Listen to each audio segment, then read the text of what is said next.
Olá, pessoal. Sejam todos bem-vindos a essa nossa pequena reflexão, nesse momento em que vamos cultivar um pouco do Evangelho nos nossos corações. A Mara vai se apresentar e depois vai ler aquela mensagem que nós colocamos ali primeiro como uma mensagem de incentivo e de preparação para as nossas mentes e para os nossos corações. Oi, pessoal. Muito bom estar aqui novamente, contando com a presença de todos vocês. Se desejas a presença de Deus em tua casa, convida para visitar-te o seu maior embaixador na terra, Jesus. O Evangelho é a voz direta de Deus no teu lar. Muita paz. No nosso texto, Jesus nasceu num berço pobre e cresceu entre as flores. Peregrinou no mundo ensinando a bondade. Fez brilhar nova luz que não se apagará. Levantou os caídos e curou os enfermos. No sacrifício extremo, exerceu o perdão. Da manjedoura à cruz, caminho a ser seguido. Se você realmente quiser que Deus esteja na sua casa, convida aquele que foi o maior embaixador da luz e do amor, Jesus. Através do seu Evangelho, nós estamos na presença viva do Cristo, o que é extremamente importante. Não exatamente pela presença de uma pessoa, apesar de que certamente sempre nos traria vibrações tão elevadas, que nos faria sentir tão bem. É provável que curasse até as nossas doenças, a presença física de Jesus, é bem provável. Mas o que importa para nós no momento é compreendermos a sua mensagem nobre, convite à elevação, ao progresso, à realização, à descoberta das potências espirituais, especialmente a coisa do sentimento, da espiritualidade verdadeira. Espiritualidade é sentimento, é nobreza de alma, é elevação, é progresso. E é isso, a isso que Jesus nos convida. Não é? Então, a maneira mais prática e viável para nós no momento de estarmos na presença do Cristo é através do seu Evangelho. Jesus é palavra de vida, Jesus é luz, Jesus é a representação explícita de Deus, da imortalidade, da misericórdia absoluta, da bondade, da justiça, da caridade.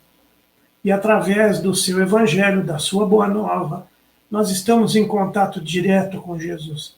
Favorecemos a abertura das nossas almas, dos nossos corações, das nossas mentes, elevamos as próprias vibrações, tornamos o nosso clima mental, psíquico, individual melhor, e assim contribuímos para o clima mental, psíquico, espiritual das pessoas que convivem conosco, do nosso lar, da nossa comunidade e até do próprio globo terrestre.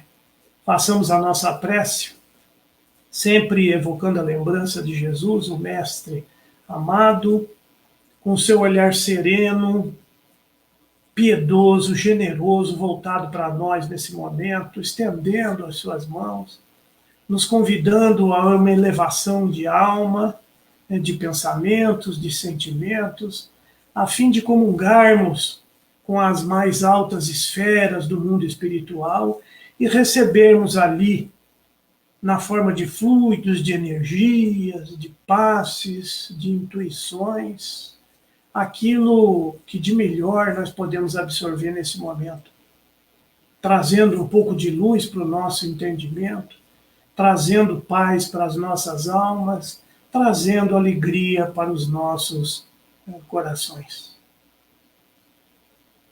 O tema de hoje, Jesus, tão vasto e abrangente que seria impossível falarmos em alguns momentos, mas nós temos algo a perceber da vinda de Jesus para cá.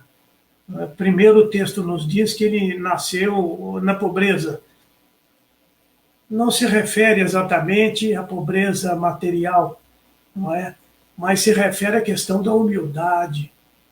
A história, sendo exatamente verdadeira ou não, é muito significativa, porque Jesus nasce entre pessoas simples, comuns do povo, ele que foi chamado de rei, de príncipe, de a luz do mundo, numa manjedoura, segundo as tradições, cercado de poucas pessoas e de animais, né? E é uma comparação que se faz há muito tempo, né? Porque na manjedoura se colocava palha, então Jesus nasce na palha, na humildade. Olha que coisa interessante, né? Aí nós nos lembramos de um companheiro que fazia essa comparação ao tempo de Allan Kardec, quando começa a codificar a doutrina espírita. Os ditados, nós já sabemos da história, não vamos repeti-la, se tornaram rápidos, céleres, produtivos, quando começaram a ser escritos por vias mediúnicas, mas através daquela cesta de bico, cesta de pão, que era de palha, né, de forma humilde, na forma de palavras, né. Olha que coisa interessante, né. Então Jesus vem dando o primeiro testemunho de humildade de alma, daquele que não se acha melhor do que ninguém, daquele que sabe que tem muito ainda a aprender. Não que fosse exatamente o caso de Jesus, porque ele já está na categoria de quem tem muito a ensinar. Mas ele vem numa época de agitação, já havia preparado o terreno anteriormente, muitos espíritos reencarnaram na Terra, seus mensageiros, trazendo uma base de compreensão, né? Notadamente em Moisés, o povo que, talvez o primeiro, se não o segundo povo que percebeu que Deus era um só, e isso foi extremamente importante na compreensão das coisas espirituais. Jesus vem dar seguimento ao ensinamento. Não é? Eu não vim destruir a lei, mas sim para dar-lhe cumprimento. Vem lançar as bases da compreensão moral, as bases, não é? Porque não poderia falar tudo. Hoje nós não sabemos quase nada, com tanto avanço, com tantas experiências, com tantas informações no mundo espiritual, conhecemos muito pouco ainda da realidade do espírito. Mas Jesus veio trazer essa base da realidade espiritual, moral, né? Meu reino não é deste mundo, há muitas moradas na casa do Pai, é preciso nascer de novo, nascer da alma, nascer do corpo, nascer do espírito, tanto no sentido da reencarnação, quanto no sentido da renovação espiritual, moral de cada um de nós. Que coisa interessante. Diz o texto que ele cresceu numa bela paisagem, e há muitas notícias, não só históricas, mas também do mundo espiritual, que aquela região da Galileia era belíssima, florida, inspirava, não é? Então ele cresce nesse lugar, passou uma vida testemunhando, pelo pouco que se sabe, porque pela tradição se conhece 2 ou 3 anos da vida de Jesus, passou ensinando como mestre que era, e nós podemos reparar que numa certa oportunidade, naquela passagem do jovem rico, que vai perguntar ao mestre, né, ó bom mestre, que devo eu fazer para entrar de posse da vida eterna, aquela coisa toda. E Jesus, antes que ele terminasse de falar, disse, bom é Deus. Olha a humildade, né, daquele que já era, daquele que era maior que todos aqui pela terra. Né, não aceitou o título de bom, mas o de mestre ele aceitou. Porque era, e ainda é verdadeiramente, um professor que ensinava tanto pelas lições que transmitia diretamente pelas suas falas, mas também pelos seus exemplos. Conviveu com todo tipo de gente, tolerou, suportou, não recriminou, não é? Olha que coisa, não é? E no fim nos dá um testemunho extraordinário, né? Morre solitário na infame cruz, como se diz por aí, não é? Seus discípulos dispersaram todos, apenas João, segundo a tradição, teria ficado com ele, e as mulheres, né, certamente mais sensíveis e apiedadas àquela situação, daquela injustiça, e isso também nos traz uma lição, não é? O texto vai dizer da manjedoura do nascimento até a crucifixão, não é? Trabalho, testemunho, realização, que de forma alguma ficam isentos de dores, de dificuldades, de sofrimentos. E isso é um exemplo para a nossa própria vida, para a nossa própria existência. Ninguém estará indene, imune a dificuldades, a sofrimentos, a problemas de toda a ordem, porque isso faz parte do processo evolutivo desse grau em que nós nos encontramos aqui no espaço terreno, um mundo que ainda é de expiação e de provas. Então, isso é um exemplo para a nossa vida, para deixarmos de reclamarmos, de revoltarmos, de muitas vezes sentirmos assim, excluídos da bondade divina, né? Isso tudo faz parte do processo. E o teu testemunho solitário, ainda hoje líamos sobre isso, significa que todo o processo de crescimento espiritual, ele é individual, é intransferível, portanto solitário. O processo de educação moral, espiritual, ele é um processo de autoeducação, é uma realização que ninguém consegue passar para o outro. O professor, o mestre, podem nos trazer exemplos preciosos que vão nos motivar, nos incentivar a realizarmos coisas que são importantes e necessárias. O professor pode nos trazer um conhecimento específico disso ou daquilo, pode nos transmitir informações que serão úteis e importantes na nossa vida, mas a realização do crescimento espiritual é nossa, é de cada um, é individual. Não há como alguém crescer pelo outro, por mais letrado, sábio, conhecedor e experiente das coisas, ninguém poderá realizar o processo por nós. Esse exemplo nós encontramos desde Buda, aproximadamente 500 anos antes de Jesus. Aliás, no livro A Caminho da Luz, Emmanuel afirma, declara que Buda já era mensageiro do Cristo, assim como antigos compiladores da filosofia chinesa e outros.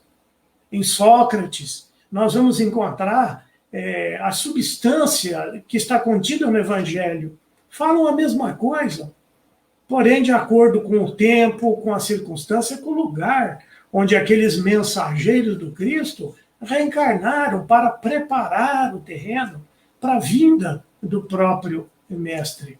Mas então, voltando a Buda, muitos o procuravam. Buda é um apelido, né? O iluminado. Muitos o procuravam pela iluminação, como nós hoje fazemos, corremos atrás das religiões, dos médiuns, muitas vezes, corremos atrás dos gurus, e olha que tem guru para todo gosto, viu, gente? Tem guru tradicional, né, antigo, tem guru moderno, eletrônico, tem guru que agora já o termo guru ficou meio, talvez, marginalizado, então agora é coach, né, é o treinador de alguma coisa. Não é? Nós encontramos isso aí para todo lado. E por mais excelente que sejam essas pessoas, as suas indicações, as suas lições, ninguém vai realizar o trabalho de evolução, de progresso, de crescimento por nós, porque é preciso a tal da experiência sensível. A experiência, o chamado de experiência empírica, se bem que isso é quase que um pleonasmo, não é? No meio filosófico, alguns mais esclarecidos, porque filósofos tem de todo jeito, de todo lugar, de todo modo, né? Eles vão contestar essa ideia, esse endeusamento que se faz da ciência, do conhecimento, não é? Eles vão afirmar que o conhecimento é apenas a organização, o relato, os conceitos emitidos, da percepção que alguém tem da realidade vivida, da experiência, chamada experiência sensível. Aquilo que você viveu te provocou alguma coisa. Olha que coisa interessante de nós percebermos. Aliás, Jesus já falava sobre isso, sob certo ponto de vista, porque num determinado momento ele vai dizer: graças te dou, Senhor meu Pai, Senhor meu Deus, porque ocultastes essas coisas, as coisas que ele falava, que ele fazia, o entendimento daquilo que ele veio trazer, dos ricos, dos sábios e doutos, não é? Mas revelaste aos pequeninos, aos humildes. E se nós levássemos isso ao pé da letra, seria um absurdo achar que um sábio, um douto, um homem de cultura, de inteligência, uma pessoa evoluída na sua intelectualidade, não tivesse condição de perceber o que é o Evangelho, a palavra do Evangelho, a mensagem do Evangelho. Mas Jesus não falava disso, de conhecimento, de sabedoria, falava de orgulho. Não é? Porque a pessoa, quando ela ganha muito conhecimento sobre as coisas humanas, é um homem de muita ciência, tende a se tornar até ateu, tende a se presumir, cria em si a presunção de que sabe tudo, de que não precisa de ninguém, de que é melhor do que os outros. Isso é uma tolice inominável. Né? E os pequeninos são aqueles humildes de coração. Porque uma das características da humildade, humildade, ao mesmo tempo que é uma percepção, é um sentimento, é uma vivência, é um comportamento, é um modo de ser, que pode apresentar algumas características diferentes, mas uma dessas características da pessoa humilde é dela reconhecer que ela tem muito mais que aprender do que aquilo que ela sabe. Quando lá atrás o filósofo famoso vai dizer: só sei que nada sei, Sócrates, né? Só sei que nada sei, né? Muita gente acha que isso às vezes é colocado até como uma falsa modéstia, a pessoa está se fazendo ali, mas não é, né? Porque o humilde verdadeiro, ele tem esse sentimento, esse entendimento e essa percepção, que tem muito mais coisa para aprender do que ele sabe. Olha, se formos fazer uma comparação astronômica do mundo, do planeta Terra, a nossa galáxia é mais uma entre bilhões, e o nosso sistema solar é mais um entre bilhões. Né? E o nosso planeta, então, bilhões vezes bilhões, talvez não seja nem um grão de areia num deserto. Né? Como é que nós imaginamos que nós temos todo o conhecimento do mundo? Então é preciso tomarmos cuidado com essas posturas e irmos extraindo pouco a pouco todo o ensinamento que nós pudermos tirar do Evangelho. Evangelho não é para religião, já foi falado isso tantas vezes. Evangelho é para a vida comum, do dia a dia, para que o homem comece a trabalhar o seu coração, o seu sentimento, para que comece a enxergar o outro, para que perceba a importância de manter bons sentimentos. Porque manter bons sentimentos é manter as próprias energias, as vibrações, os próprios fluidos, a própria onda mental em condições melhores. Melhores. Muitas vezes, uma pessoa que é ou que está, porque eu acho que ninguém é verdadeiramente, né? A pessoa sempre está num grau evolutivo, está numa condição, numa posição, no status profissional, social, não é? Mas essa condição, né, de humildade, né, que abre essa percepção, né, que nós não sabemos nada, que nós estamos ainda quase que, talvez nem no jardim da infância, na escolaridade universal, não é? Então, é preciso irmos percebendo todas as lições que o Evangelho pode nos oferecer, né, da importância do sentimento, da importância da humildade. Jesus fala várias vezes sobre isso. Olha, cuidado, quando você for em alguma festa, não tome os primeiros lugares, porque pode ser que chegue alguém mais importante e peça lugar e você vai passar vergonha. Não é? Então, todas essas recomendações, o Evangelho é muito rico, abrange uma quantidade enorme, indefinida, gigantesca, das possibilidades do ser. Ali tem orientação, luz, para tudo que é situação. Ali ressalta a importância do amor, do perdão, da tolerância, da correção de caráter, do comportamento. Né? E é interessante porque tudo isso, Jesus veio apenas tirar o véu, tanto quanto o Espiritismo vem retirar mais uma parte do véu, porque a ideia do amor, do trabalho, da honestidade está na origem das religiões de modo geral.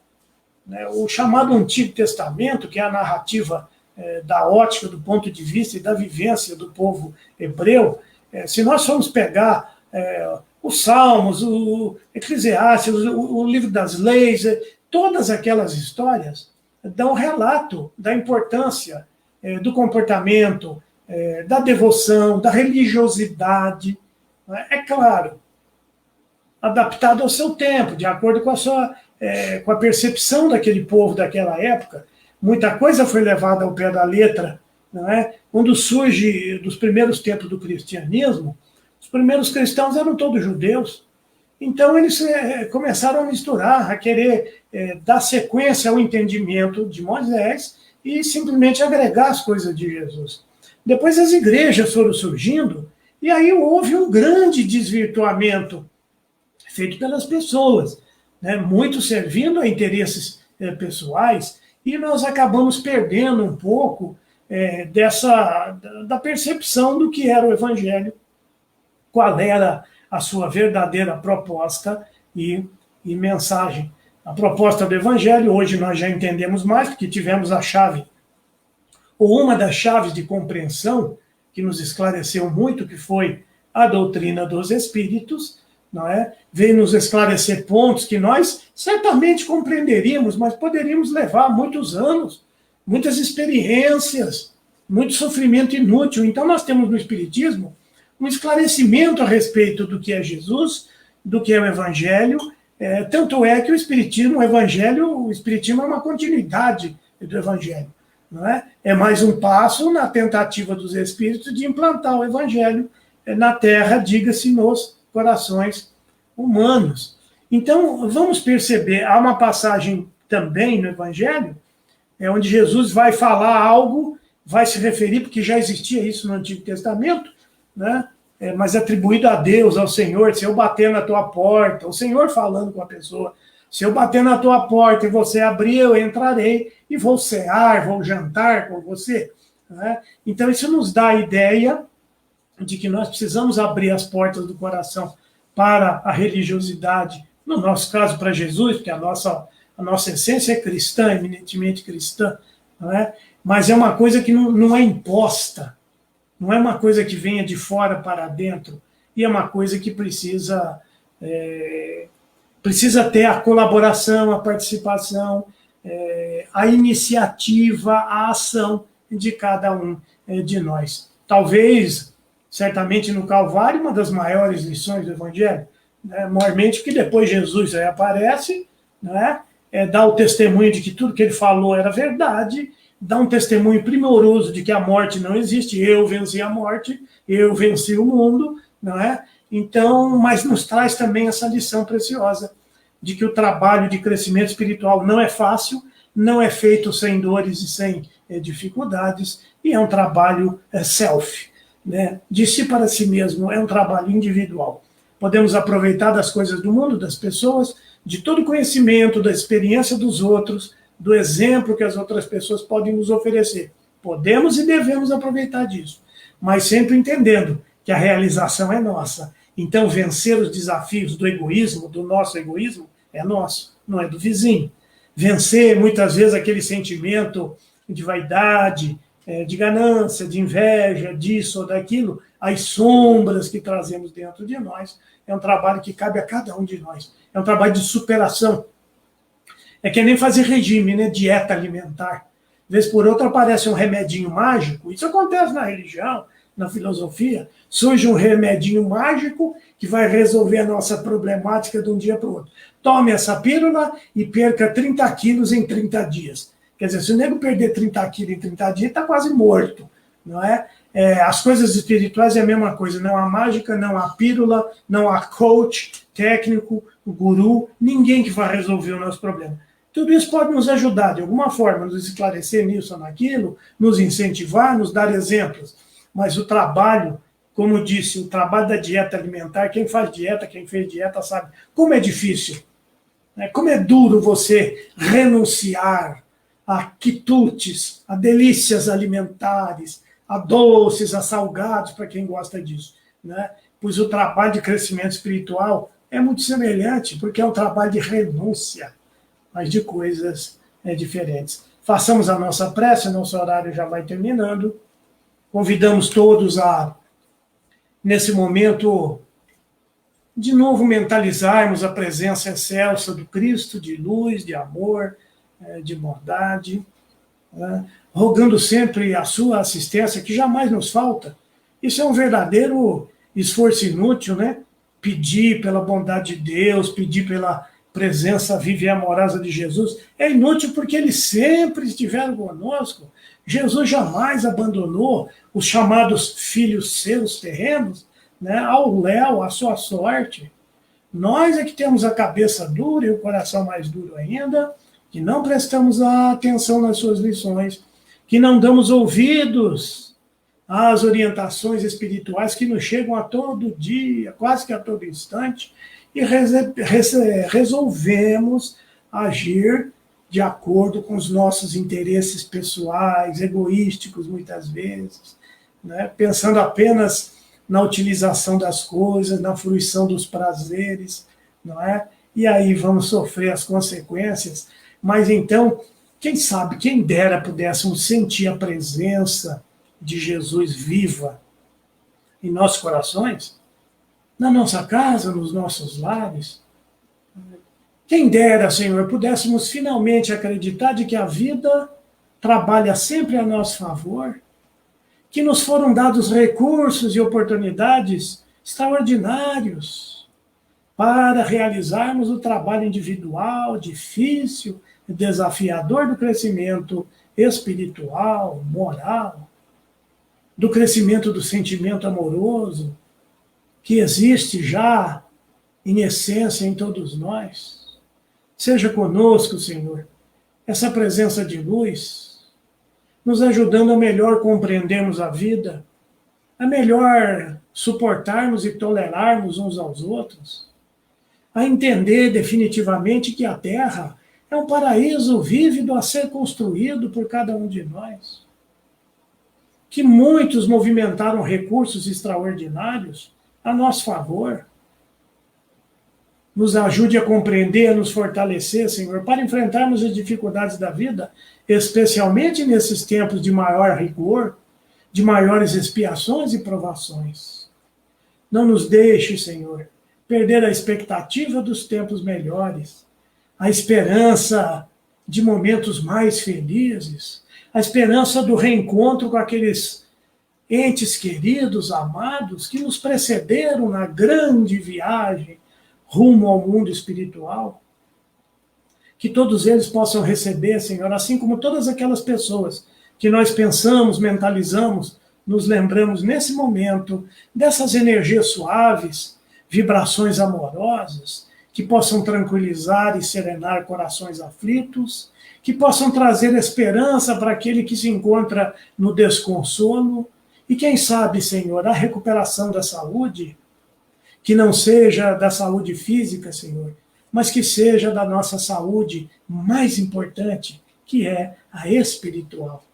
Seja conosco, abençoe a todos nós, aos companheiros dessa humilde reunião de reflexões sobre o Evangelho de Jesus e a todas as pessoas. Muito obrigado, companheiros, muito boa noite. Fiquemos todos na paz de Deus. Assim seja.